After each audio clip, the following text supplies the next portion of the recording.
มักเล่นกินแบบได้จริงดีกินแบบสดๆนี่หรือเฮาเอาไปแกงจริงดีต่อสุขภาพสบายดีมักเล่นกินแบบได้ก็ดีเนาะบ่ว่าจะกินแบบสดๆแบบนี้หรือเฮาเอาไปแกงกินหรือไปเฮ็ดแจ่วก็ดีคือกันแต่ว่าประโยชน์น่ะมันจะมีความแตกต่างกันคือข่อยนี่มักกินสดๆแบบนี้ย้อนหยังย้อนข่อยอยากได้สายเว้าผิดเลยใยอาหารจากมักเล่นแล้วก็วิตามินซีที่ดีๆจากมักเล่นสดๆแบบนี้เนาะแต่ว่าเฮาต้องล้างให้สะอาดก่อนเพราะว่าย่านมีสารตกค้างต่างๆที่อยู่ในเปลือกของมักเล่นเนาะกินสดๆแบบนี้จะได้รับใยอาหารและก็วิตามินซีที่สูงกากใยอาหารที่ดีเนาะบัดนี้ถ้าเฮาเอาไปแกงหรือว่าเอาไปเฮ็ดแบบปิ้งตำแจ่วเนาะก็ดีคือกันเพราะว่าเราจะ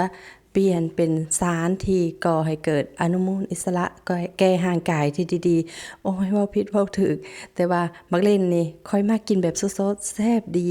เวลาเราได้รับใยอาหารหรือกากใยอาหารดีๆเข้าไปในร่างกายพร้อมด้วยวิตามินซีจะเฮ็ดให้ร่างกายรู้สึกว่าสดชื่นขึ้นแจ่มใสขึ้นโดยเฉพาะบำรุงผิวพรรณ